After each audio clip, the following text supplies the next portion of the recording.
Hi everyone! In this video, we will learn about the function of passive voice. We'll learn about how to make passive sentences with one object and two objects. We'll have practice 1, 2, and 3, and we'll have suggestions for further study and practice. Let's start. Look at the picture. When do you think it was taken? What do you think life was like for these people compared to the way young people live now? What do you think?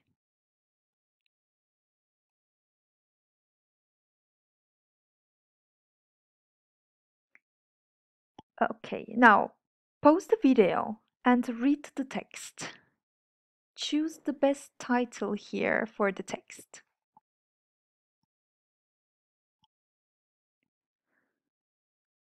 So what's the best title for this paragraph? Right, it's C. New generations, new names. Now, here are some sentences from the paragraph. Underline the verbs in each sentence here.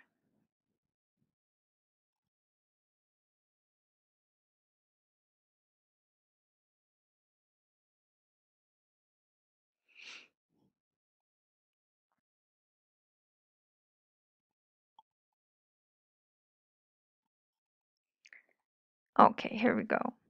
Now, look at these sentences again. 3 of the sentences don't say who did the action. So we don't know the subject. It's because we may not know the subject, or it's not so important, it's obvious. Which 3?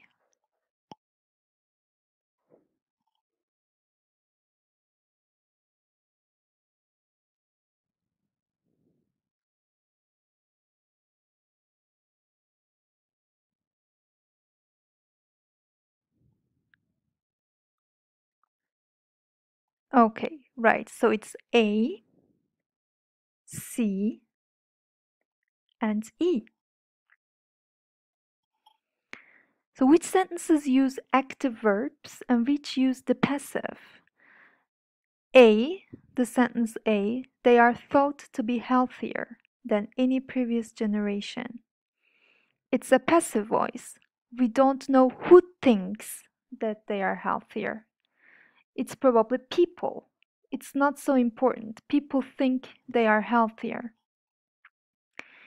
Or in sentence C, it's again passive. This generation is known as baby boomers. So who knows them as baby boomers, this generation? People. So it's not important to say this.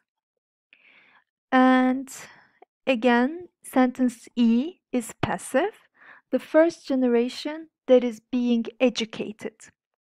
So who educates the generation, the first generation? Teachers, probably. So it's not so important to write here. Everybody knows it's teachers. Sentence B here, this generation grew up watching videos, and sentence D, they arrived at the time of great change. They are active because we know the subject. This generation grew up and they arrived. Who arrived? They arrived. Okay. Now let's have a look at the form of the passive voice. We have subject of the passive voice sentence, and we have the verb be. Verb be can be in present tense, past tense, or other tenses. So we change verb be according to the tense and the subject. And then we have verb 3. It's always the same. It never changes. Okay, let's see some examples of different tenses. The first one is present simple tense. The shop doesn't accept credit cards. So the object of this sentence is credit cards. The object of the sentence, active sentence, become the subject of the passive voice sentence. So credit cards aren't accepted here. Aren't, verb be, present tense, and it's aren't because this is plural, cards. Accept, verb 3, accepted here. Okay, present continuous. He's using that computer at the moment. The object of this sentence is that computer. And so this is the object of the passive sentence. That computer is being used at the moment. Past simple, someone told us to be here at 8. What is the object here? It's us. This is the object. So it's the subject of the passive tense. We were told to be here at 8. Present perfect, no one has asked us about the date. Again, us, the object. And we haven't been asked about the date. Someone will sell the car. The object is the car. The car will be sold. Okay. Now we have practice 1 here. Now pause the video and underline the correct alternative.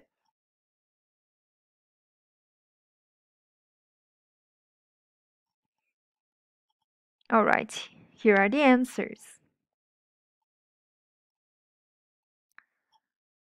Now we have practice 2. Again, pause the video and complete the sentences with the active or passive form of the verbs in the brackets. Use the verb tense in italics here. So it's given to you.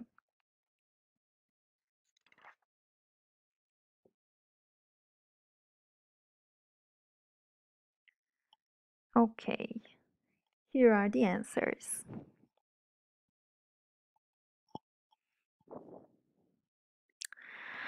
Alright, now we'll have a look at passives with 2 objects.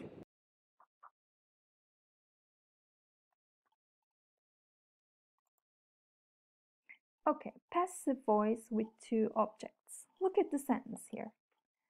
The professor gave the students the books. It is an active sentence. Professor is the subject, verb, object 1. It's an indirect object, and indirect objects are usually people, person. And we have a second object here, and it is a direct object. And direct objects are usually things, not people. Now, we can write this sentence in another way. We can change the places of the objects.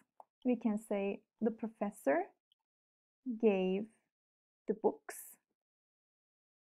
to the students. So again, we have subject here, verb, now direct object, we have preposition and indirect object. So if the direct object comes first, we write the preposition to before the indirect object here. And now these are the active sentences with 2 objects. We can make them passive. We can make the sentences passive again in 2 ways. Let's see. The first one, let's take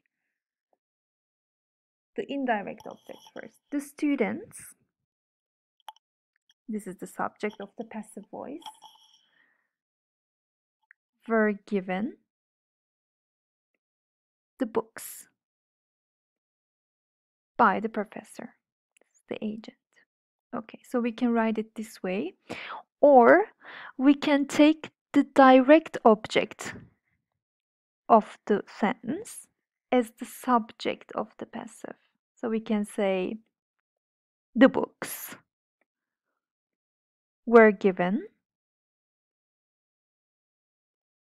to the students by the professor.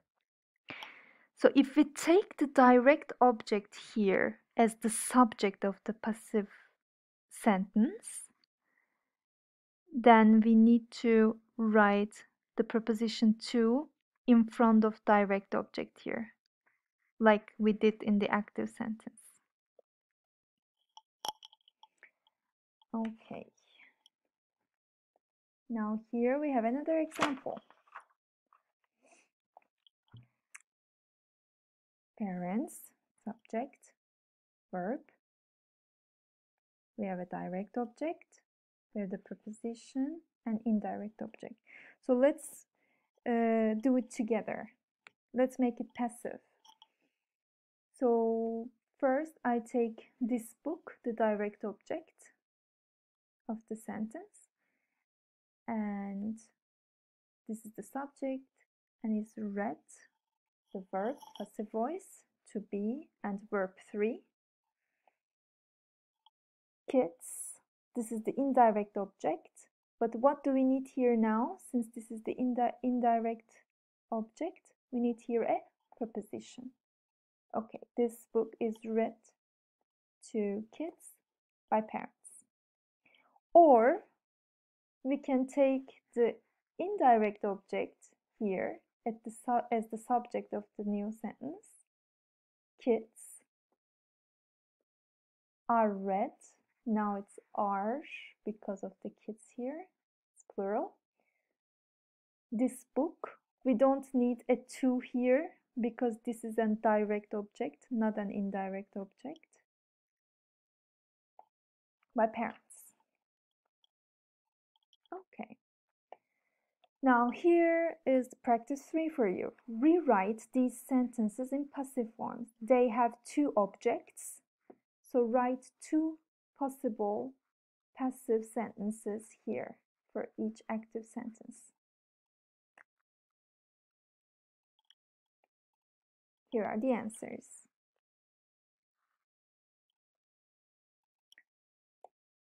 Okay, if you want further study and practice, these are the pages you can work on, and this is a writing work for you.